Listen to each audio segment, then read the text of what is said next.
Meron tayong mga gamit na binili na yung mga magyayagyag ng sand, maghihiwalay. Yes. So kids can understand how soil works, and it has mga explanation, so that maintindihan natin yung soil health and how we can take care of our soil.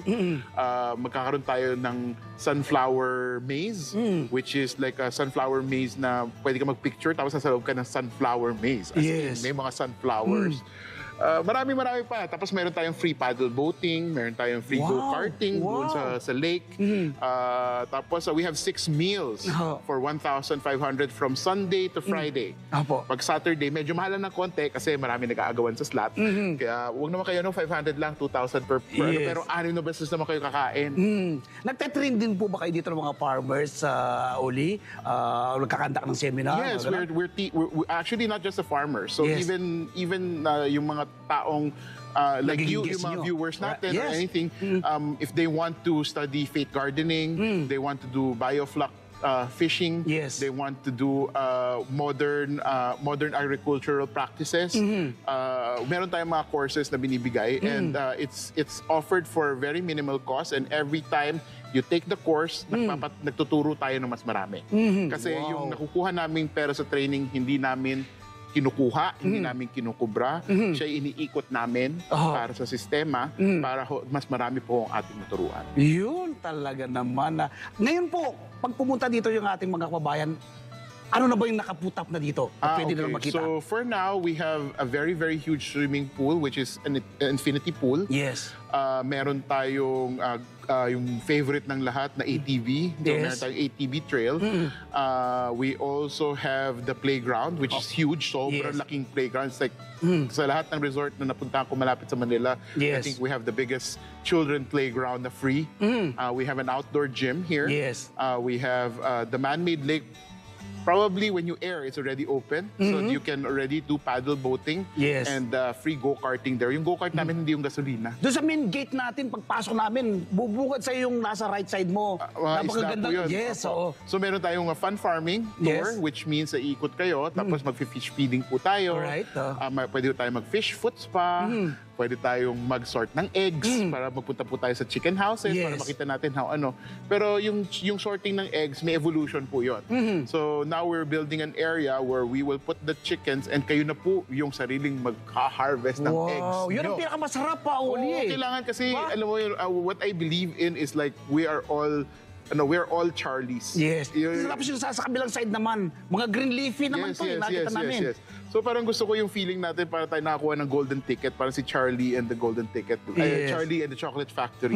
So gusto ko pag pumasok kayo ng farm ko, parang lahat kayo nanalo ng golden ticket. Naku, talaga naman. Invite mo uli yung mga nanonood sa atin ngayon. I-try din nila. O kaya kung paano, pwede mong ibigay bang tips ba sa kanila yung gustong magsimula rin ng ganitong concept? So, ang sasabihin ko lang to everybody is mga ka-agriculture, mga ka-farmers, wag po tayo yung dati na very talangka mentality na we don't like to teach other people. You know, the more we teach other people, we also hear what they have to say, and we learn from other people as well. And at the same time, pag lahat tayo nag-improve, lahat tayo sabay-sabay na magiging maganda ang buhay. Tama. Magiging masagana ang buhay. Magiging masagana ang ating buhay. So, kaya mga ka-farm ko, try nyo pong pumunta dito sa amin sa Dolores, Quezon. At itry nyo po ang aming 6 meals at 1,500 every Sunday to Fridays and 2,000 po siya pagka Saturdays. Itry nyo po yun. Kasama po ang tulog doon. At itry nyo po ang fresh farm-to-table meals. Guaranteed po yun. Lahat po yan i-harvested within the day, within 24 hours. Lahat po yung mga fish natin, kaka-harvest lang yan, free night na po yan para sa inyo. So, itry nyo po. And we will have many more and watch our evolution. Kasi marami pa kaming gagawin na iba na we will change the landscape of tourism in this area. We want to make this area more and next is i-revitalize natin yung lambanog, coco sugar, coco sap. So we will revitalize a lot of old things na hindi na masyadong binibenta, and we will have to revitalize that and tulungan natin yung mga local people. Let's support local and let's support local farmers. Naku, napakasarap pong kakwentuhan ni Oli, no? Pero mga kababayan, huwag po kayong bibitiw. dahil sa aming pong pagbabalik, itutur tayo ni Oli dito po sa napakagandang farm ko. Inaangkin ko na dahil farm ko, farm mo, farm ng lahat. Punta po kayo dito sa farm ko. Sa pagbabalik po ng masaganang buhay.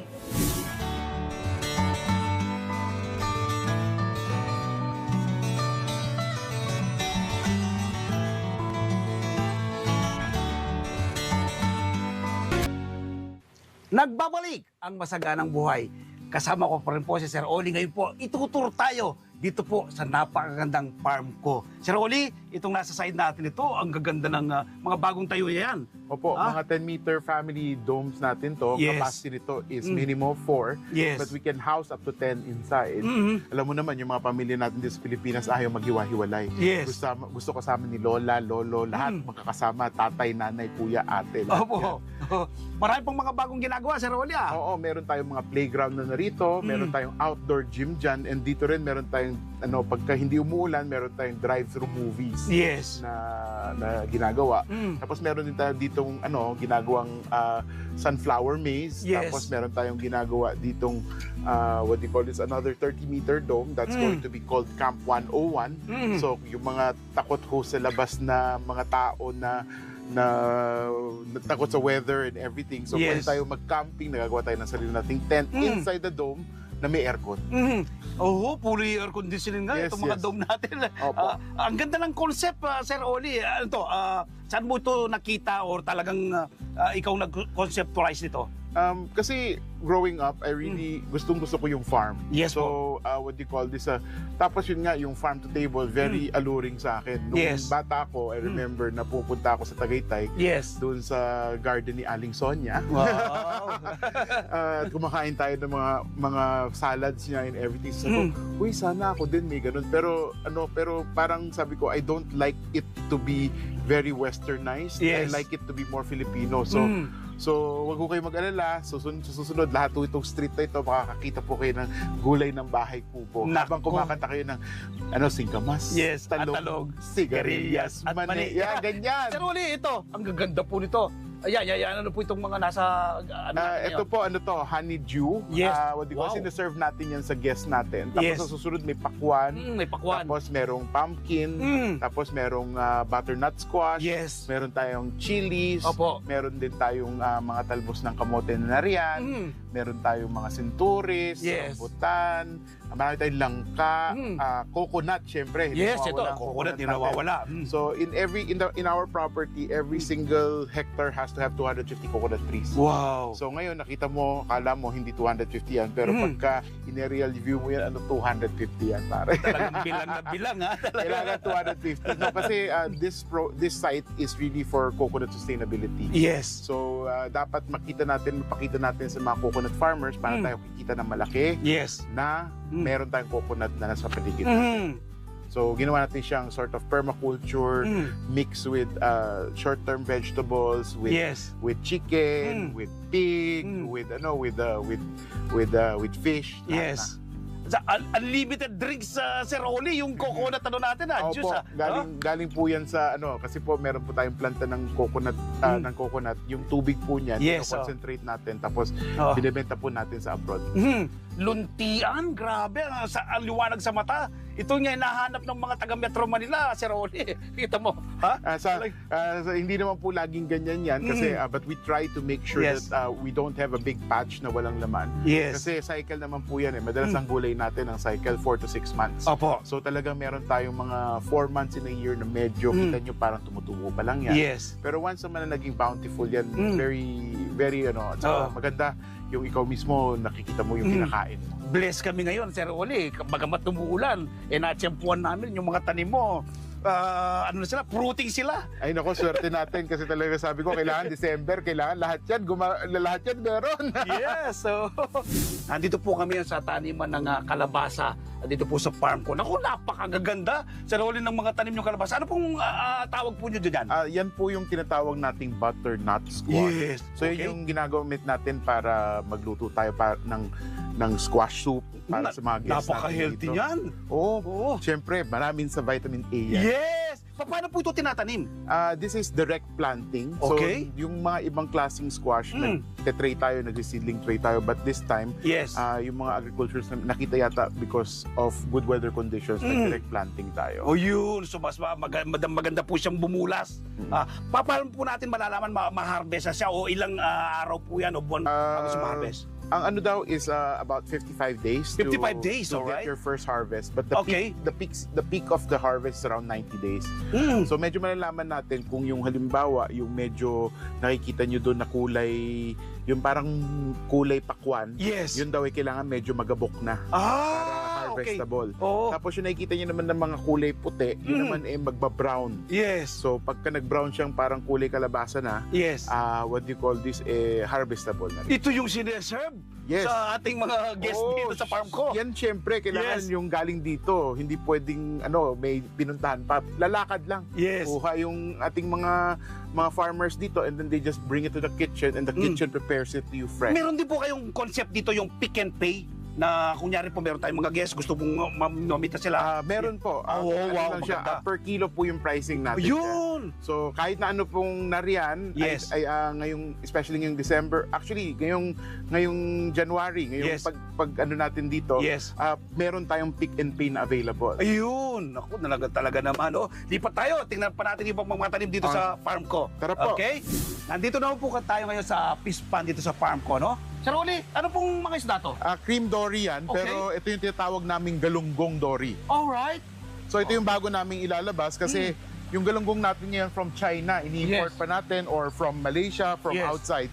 So ngayon, yung dory, pwede nating i-grow lang ng 60 days. Wow! Tapos mabibenta na natin siya as galunggong size. Ito yung sinaserve din sa ating mga guests, ano? Yes, ito rin Oh. sinaserve natin sa guests. So instead na bumili tayo nag-grow ng sarili nating mga dory at mga Yes. galunggong.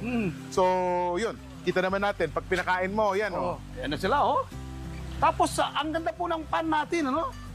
Hindi naman po nakahukay. Hindi ano po. tawag po rito? Ang tawag po dito is a portable pond na naka-stand up. This is made Yes. of tarpaulin. Yes. So kita mo ano lang to, trapal.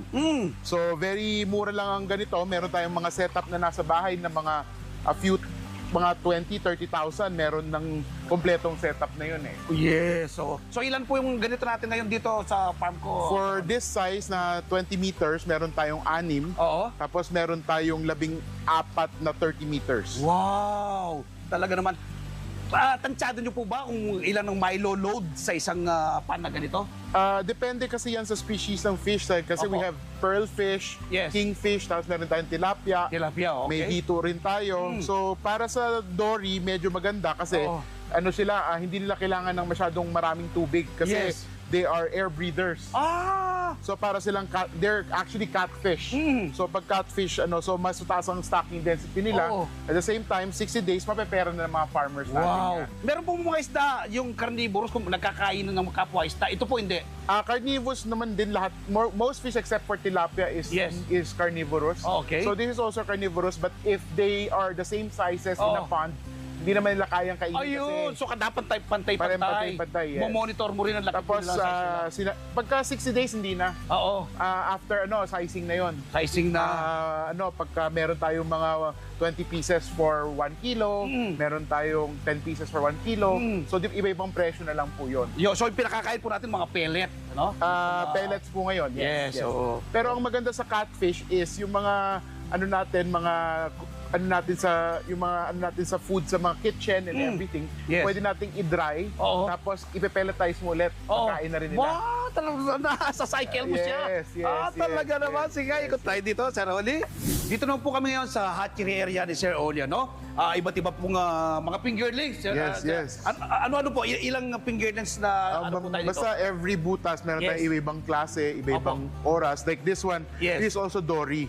Pero merong halo tong hito, kita mo. Oo. So parang yung hito kasi ginagawa lang namin siyang panglinis ng ilalim. Yes, Para oo. yung pagkain na natitira nila, yung mga dumi, Okay. kinakain na lang ng hito. About dito sa Tapos Sir Oli. dito naman po, dito. meron tayong mga goldfish dito. Oo. May kita nyo, ito Ito, yung Oo. ito yung medyo translucent na kulay asul. Na hindi ko alam yung tawag pero Yes. binibili ng guest yan kasi Okay. magandang fish. Parang diamond siyang ganon. Ang gaganda nga. Dito nga. Tapos Parang, ito naman, dito naman yung mga malalaki na nating dory. Ito na, no? Iba't ibang size na siya, no? Iba-ibang size. Pwede nang pakawalan sa mas malaking pan. Oo. Dito, ito, ito. na-amaze ako rito eh. Ito, ano to, goldfish to, Oo. na ano, na what do you call this? Nakalimutan ko kung anong ano, pero pakita ko sa iyo dito yung naka-front view niya. Maganda to, maganda to. Ang ganda, oh. Parang Kasi yung ano namin, this area is area where the children can interact with the fish. Oo. So that hindi lang siya parang boring na nanonood ka lang. So, mga bata, gaganon. may ganon. educate sila sa Rauli, no? Tapos meron tayong area doon sa next